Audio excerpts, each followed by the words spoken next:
Hello hi friends, ಶ್ರುತಿ Vijayagowda YouTube ಚಾನಲ್ಗೆ ಸ್ವಾಗತ.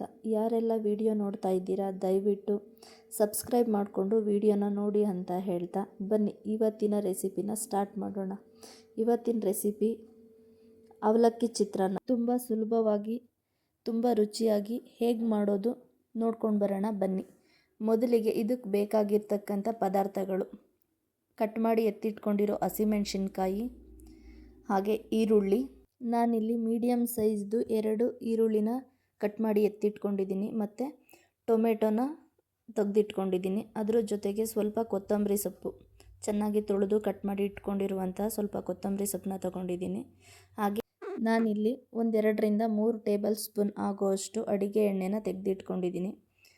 2 table ಸ್ಪೂನಷ್ಟು ಕಡಲೆಬೀಜ, 2 ಟೇಬಲ್ ಸ್ಪೂನಷ್ಟು ಕಡಲೆಬೇಳೆ, ಅದ್ರ ಜೊತೆಗೆ ಸಾಸಿವೆ ಮತ್ತು ಕರಿಬೇವಿನ ಸೊಪ್ಪನ್ನು ತಗೊಂಡಿದ್ದೀನಿ.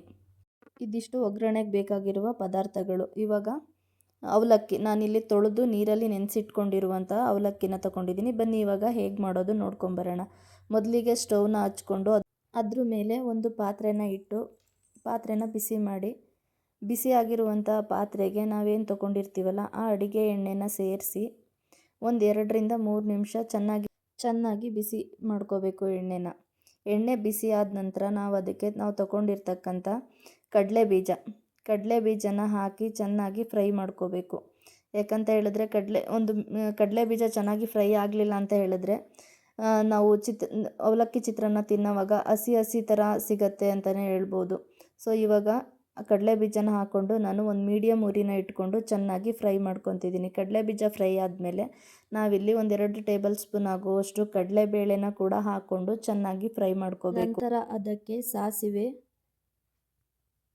ಕರಿಬೇವು ಎರಡನ್ನೂ ಹಾಕಿ ಮತ್ತೆ ಸ್ವಲ್ಪ ಹೊತ್ತು ಫ್ರೈ ಮಾಡಿ, ಇವಾಗ ಅದಕ್ಕೆ ಕಟ್ ಮಾಡಿ ತೆಗೆದಿಟ್ಕೊಂಡಿರುವಂತಹ ಹಸಿಮೆಣಸಿನ್ಕಾಯಿ ಮತ್ತು ಈರುಳ್ಳಿನ ಸೇರಿಸ್ಬೇಕು. ಈರುಳ್ಳಿನ ಸೇರಿಸಿ ಚೆನ್ನಾಗಿ ಫ್ರೈ ಮಾಡ್ಕೋಬೇಕು. ನಾವು ಈರುಳ್ಳಿನ ಒಂದು ಟ್ರಾನ್ಸ್ಪರೆಂಟ್ ಕಲರ್ ಬರೋ ತನಕನೂ ಕೂಡ ಫ್ರೈ ಮಾಡ್ಕೋಬೇಕು. ಬನ್ನಿ ಇವಾಗ ಫ್ರೈ ಮಾಡ್ಕೊಳ್ಳೋಣ ಈರುಳ್ಳಿನ. ಇವಾಗ ಈರುಳ್ಳಿ ಚೆನ್ನಾಗಿ ಫ್ರೈ ಆಗ್ತಿರುವಾಗಲೇ ನಾವು ಅದಕ್ಕೆ ಸ್ವಲ್ಪ ಒಂದು ಚಿಟಿಕೆಯಷ್ಟು ಅರಿಶಿಣನ ಸೇರಿಸ್ಕೊಂಡು ಚೆನ್ನಾಗಿ ಫ್ರೈ ಮಾಡಬೇಕು. ಅರಿಶಿಣ ಈರುಳ್ಳಿಗೆ ಎಲ್ಲದಕ್ಕೂ ಮಿಕ್ಸ್ ಆಗೋ ಥರ ಚೆನ್ನಾಗಿ ಫ್ರೈ ಮಾಡಬೇಕು. ಸೊ ಈರುಳ್ಳಿ ಫ್ರೈ ಆಗಿದೆ. ಇವಾಗ ಈರುಳ್ಳಿ ಫ್ರೈ ಆಗಿರೋದಕ್ಕೆ ನಾವಿಲ್ಲಿ ಕಟ್ ಮಾಡಿ ಎತ್ತಿಟ್ಕೊಂಡಿರುವಂಥ ಟೊಮೆಟೊನ ಸೇರಿಸ್ಕೊಳ್ಳೋಣ. ಟೊಮೆಟೊನ ಹಾಕೋದ್ರಿಂದ ನಾವು ಮಾಡುವಂಥ ಅವಲಕ್ಕಿ ಚಿತ್ರಾನ್ನ ತುಂಬ ಸಾಫ್ಟಾಗಿ ಬರುತ್ತೆ. ಇಲ್ಲ ಅಂತ ಹೇಳಿದ್ರೆ ನಾವು ತಿನ್ನೋವಾಗ ಅವಲಕ್ಕಿ ತುಂಬ ಗಟ್ಟಿಯಾಗಿ ಸಿಗುತ್ತೆ. ಆವಾಗ ತಿನ್ನೋದಕ್ಕೆ ಇಷ್ಟಪಡಲ್ಲ ಮನೇಲಿರೋವಂಥ ಮಕ್ಕಳಾಗಿರ್ಬೋದು ಅಥವಾ ಯಾರೇ ಆಗಿದ್ರೂ ಕೂಡ ಅದು ಗಟ್ಟಿ ಥರ ಸಿಕ್ಕಿದ್ರೆ ಅವಲಕ್ಕಿ ತಿನ್ನೋದಕ್ಕೆ ಇಷ್ಟಪಡಲ್ಲ. ಸೊ ಹಾಗಾಗಿ ಟೊಮೆಟೊನ ಹಾಕಿ ನಾವು ಸ್ವಲ್ಪ ಫ್ರೈ ಮಾಡ್ಕೊಳ್ಳೋದ್ರಿಂದ ಅವಲಕ್ಕಿ ತುಂಬ ಸಾಫ್ಟಾಗಿ ನಮಗೆ ತಿನ್ನೋದಕ್ಕೆ ಸಿಗುತ್ತೆ. ಸೊ ಇವಾಗ ಸ್ವಲ್ಪ ಅದಕ್ಕೆ ರುಚಿಗೆ ತಕ್ಕಷ್ಟು ಉಪ್ಪನ್ನ ಹಾಕ್ಕೊಂಡು ಮತ್ತೆ ಚೆನ್ನಾಗಿ ಮಿಕ್ಸ್ ಮಾಡಿಕೊಂಡು ಟೊಮೆಟೊ ಸ್ವಲ್ಪ ಬೇಯೋ ತನಕನೂ ಕೂಡ ಫ್ರೈ ಮಾಡ್ಕೊಳ್ಳೋಣ.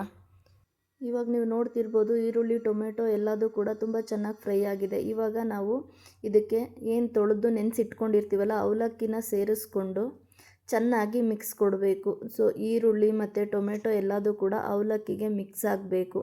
ಹಾಗೆ ಒಂದು ಒಳ್ಳೆ ಮಿಕ್ಸ್ನ ಕೊಟ್ಕೊಂಡು ಬರೋಣ ಬನ್ನಿ. ಇವಾಗ ಅವಲಕ್ಕಿ ಮಿಕ್ಸ್ ಆಗಿದೆ. ಸೊ ಅವಲಕ್ಕಿ ಮಿಕ್ಸ್ ಆದಮೇಲೆ ಇದಕ್ಕೆ ಇವಾಗ ಮೇಲ್ಗಡೆ ಸ್ವಲ್ಪ ಕೊತ್ತಂಬರಿ ಸೊಪ್ಪನ್ನು ಹಾಕ್ಕೊಂಡು ಮತ್ತೆ ಇನ್ನೊಂದು ಸಲ ನಾವು ಅದನ್ನು ಚೆನ್ನಾಗಿ ಮಿಕ್ಸ್ ಮಾಡ್ಕೋಬೇಕು. ಈ ಟೈಮಲ್ಲೇ ನಾವು ಮಿಕ್ಸ್ ಮಾಡೋವಾಗಲೇ ಇದಕ್ಕೆ ಮತ್ತೆ ನಮಗೇನಾದರೂ ಸ್ವಲ್ಪ ಉಪ್ಪೇನಾದರೂ ಕಮ್ಮಿ ಅಂತ ಅನ್ನಿಸ್ತಿದೆ ಅಂತ ಹೇಳಿದ್ರೆ ಮತ್ತೆ ಕೂಡ ಅದಕ್ಕೆ ಸ್ವಲ್ಪ ಉಪ್ಪು ಹಾಕಿ ಮಿಕ್ಸ್ ಮಾಡ್ಕೊಳ್ಳೋಣ. ಸೊ ಇವಾಗ ಅವಲಕ್ಕಿ ಬಿಸಿ ಆದಂಥ ಅವಲಕ್ಕಿ ರೆಡಿಯಾಗಿದೆ. ಸೊ ತುಂಬ ಸುಲಭವಾಗಿ ರುಚಿಯಾಗಿ ಮಾಡ್ಕೋಬೋದಂಥ ಅವಲಕ್ಕಿ. ಸೊ ಯಾರಿಗೆಲ್ಲ ನಮ್ಮ ಈ ಒಂದು ವಿಡಿಯೋ ಇಷ್ಟ ಆಗಿದೆ ದಯವಿಟ್ಟು ಲೈಕ್ ಮಾಡಿ, ಶೇರ್ ಮಾಡಿ, ಕಮೆಂಟ್ ಮಾಡಿ friends. Thank you so much.